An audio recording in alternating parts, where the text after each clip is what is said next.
friends, my name is Ashish. I'm gonna teach you guys about the ancient history, from where it is started, how it is evolved in India. What is the role of ancient history? Before we know get to know about all these facts, um, I will tell you guys about the timely art of ancient history. So, um, history are of three types. Let me know say about three history. One is free history. Sorry,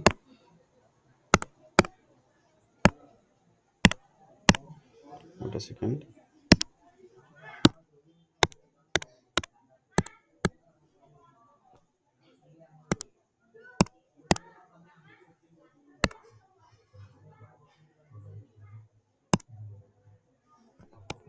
Is prehistory,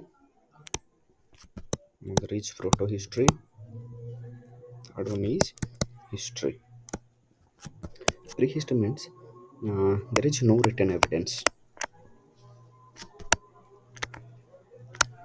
Written evidence is there,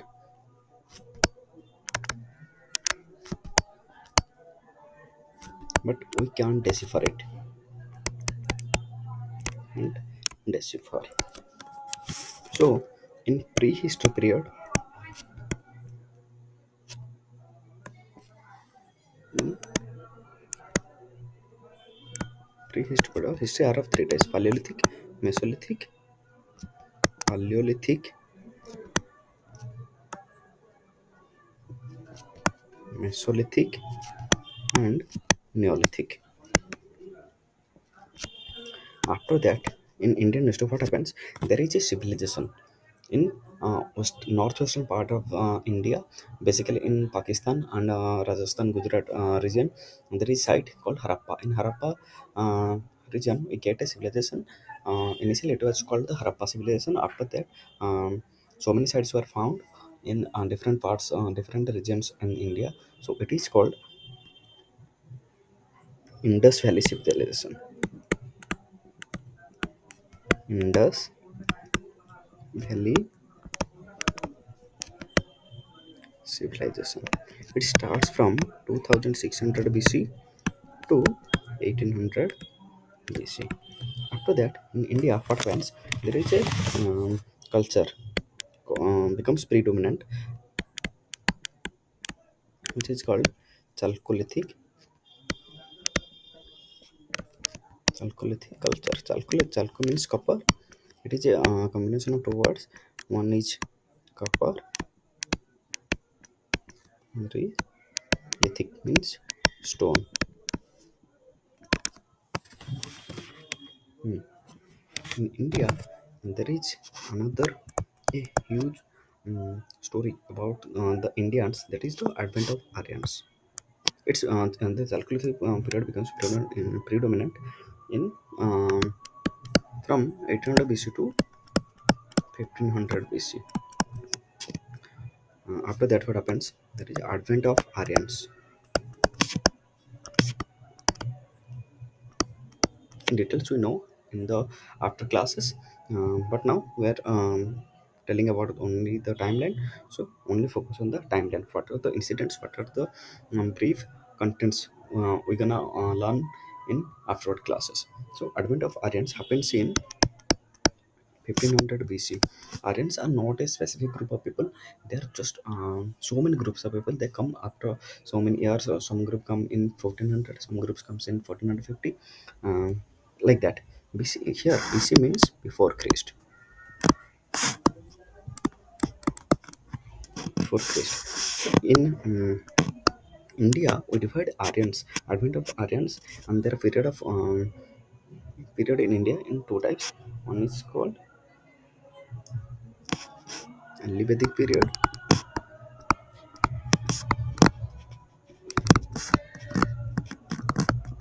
Another is called Vedic period. Alipatya starts from 1500 BC to 1000 BC, and later Vedic starts from 1000 BC to 600 BC.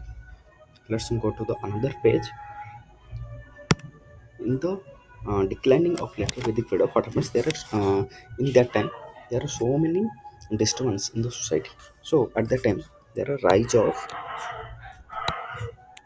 religious movement in India.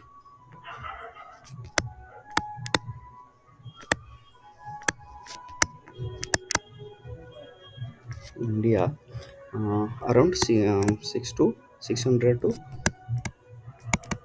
500 BC. In that time, there are two religions are evolved in India called Buddhism and Jainism. After that, in India, there are rise of 16 Mahajanpadas, basically in northern India, out of which Magad Mahajanpad was very dominant. Magad Mahajanpad, almost 600 BC, 6th century BC,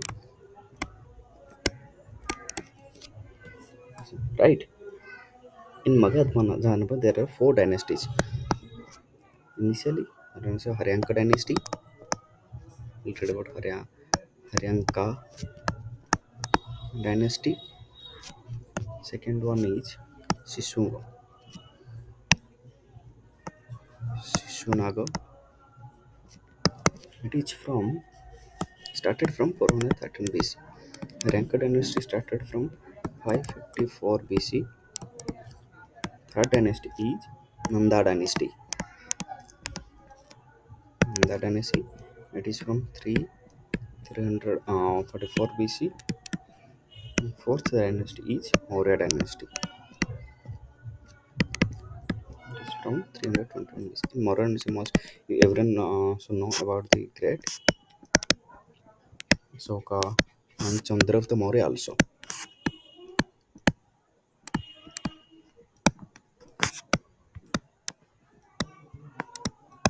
After Ashoka died,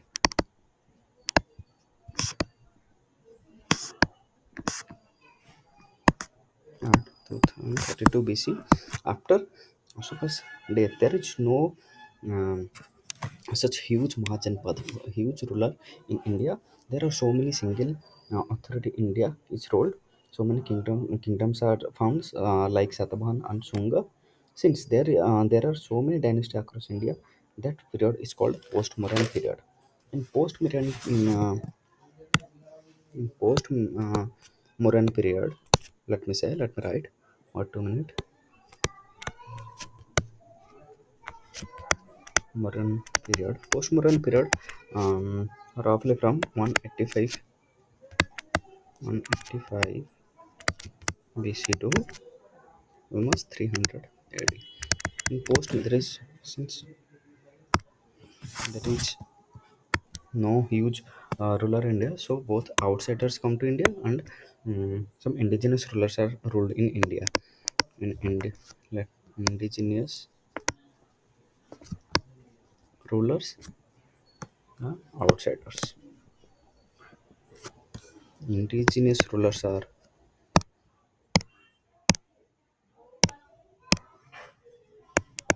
indigenous rulers. Indigenous rulers are Shunga dynasty. Second one is Kanva dynasty.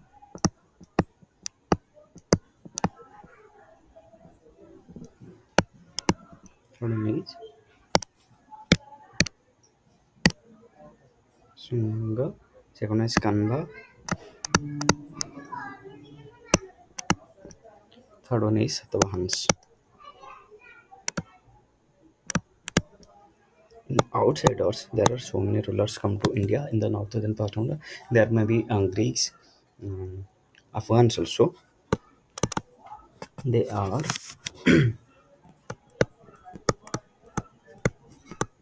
Indo-Greeks, Sakas, Parthians,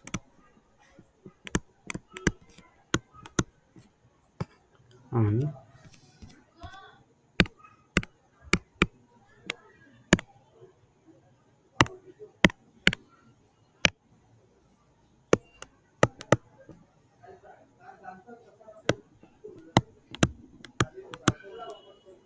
Indo-Greeks,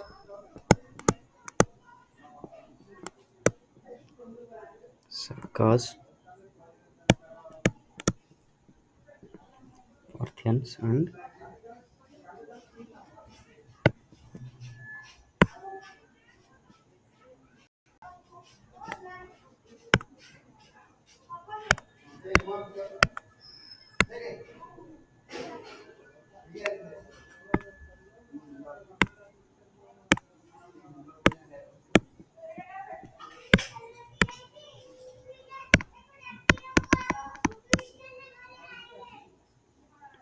Fortunes. Question. There is some technical fault, so sorry for you guys. Fortunes, Kusanas. After these postmodern period, there is division of North India and Southern India. In North India, um, Guptas become dominant. There are almost 65% of North India are covered by the Guptas.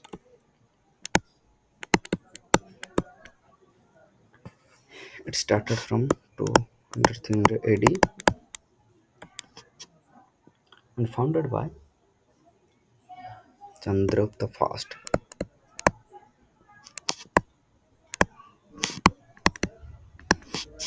Chandragupta Fast. He died in 550 AD. After that, 50 years vacuum in India, in northern India. But it was vacuum, North India, India. Then comes a Pushyavati dynasty called the ruler was um, called Harshavardhan. This Pushyavati is in, now it is in Haryana.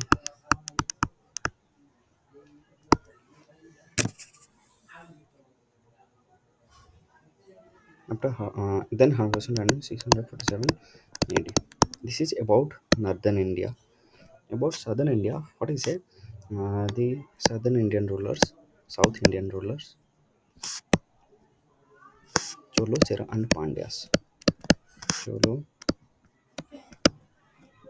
Chera,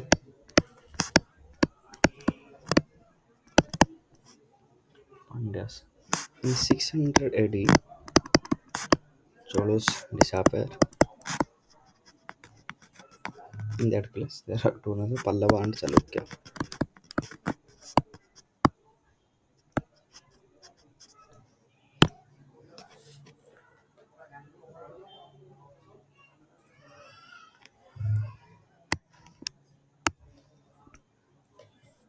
In southern India, it is four. Then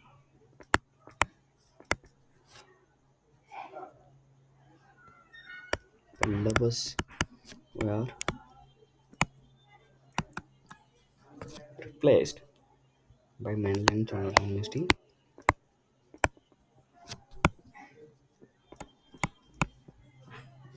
in 980. In case of northern India, after the death of Harshavardhan, there are three dynasties appear in northern India. In the north part, in northern India, there are division of three. It is wrong about North India. Mm, there are three dynasties appear. Rashtrakuts in central India,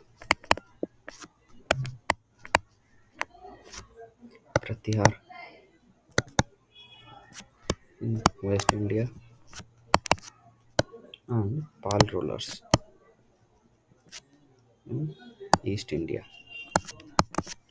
This is all about ancient history.